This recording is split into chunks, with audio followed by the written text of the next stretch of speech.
This is Suzanne Grossman from Marxe School of Public and International Affairs Career Services, and I'm going to talk to you for a couple of minutes about resumes in higher education administration.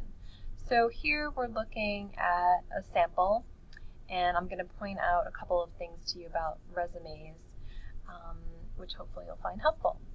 So what you'll see is that the formatting matters. I think it's one of the big things that we end up working with people on is just a very clean formatting look. So what's going on here in terms of the font, a very basic level, is a sans serif font, which is a little bit more modern than, say, a Times New Roman.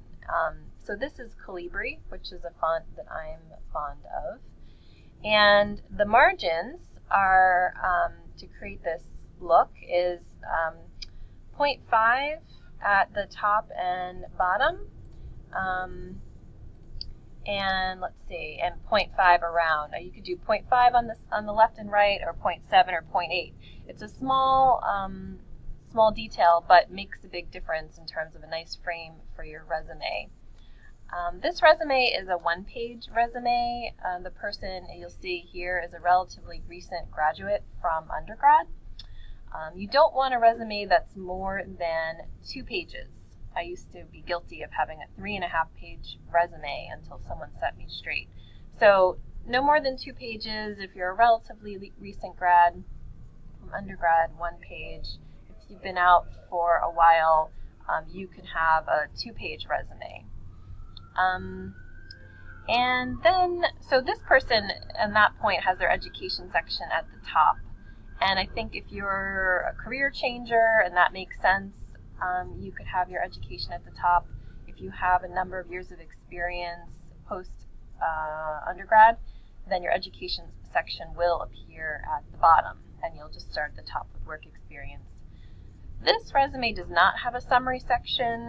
We do have some samples that do have summary sections, and those can be useful if you are a career changer, you don't yet have experience in higher education, and you want to frame for the reader, exactly some of your career goals. You wouldn't be putting an objective statement in there, but you'd be listing some of your skills and areas of interest at the top, and you can speak with us about an example of what that would look like. But this one shows the degree at the top, which is nice, and it signals to the reader. I think what's nice about the degree is that it's a commitment to the field in this area, so that the person in this case is seeing that right away. And this is one way to write the degree. You could write MS.Ed here as well. Then they're going in. So this person has different sections. You see there's the work experience section, a leadership and internship experience. Then they've got skills and memberships at the bottom. So these are optional sections, so kind of in a case-by-case basis, you have to see what makes sense for you.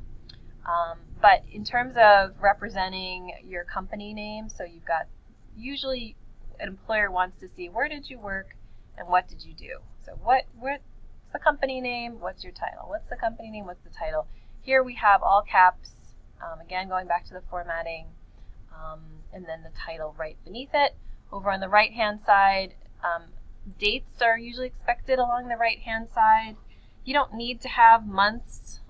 It sort of depends, but sometimes I'll just eliminate the months entirely. It's optional. The location, sometimes on the right. Sometimes I just like to put it over here, right next to the company, and then the only thing you'd see over here is along the right-hand side.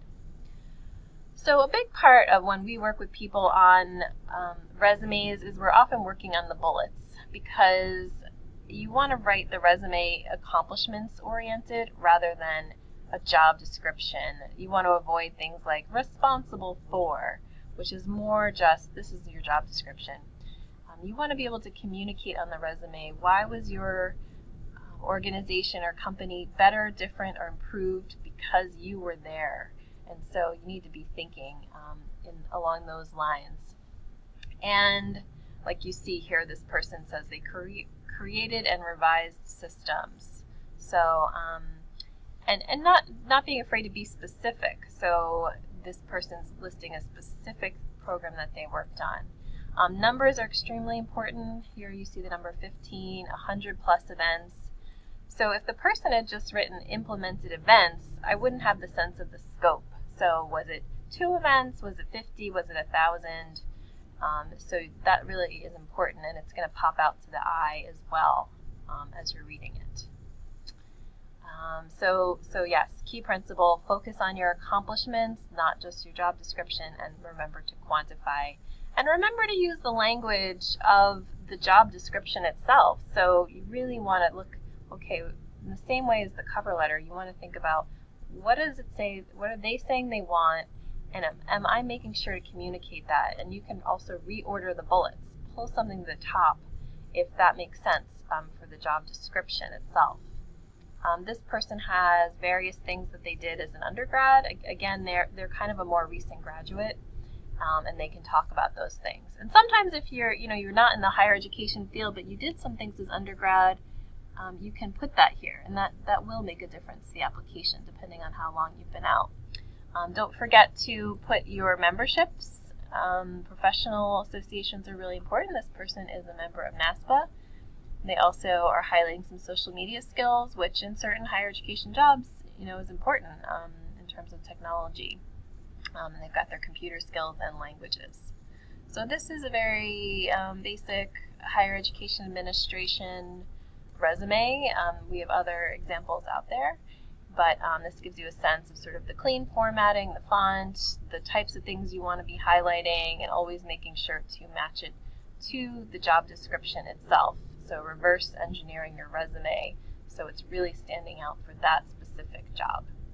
And feel free to visit Marxe Career Services and make an appointment with one of us, and we're happy to work with you on your resume. Good luck.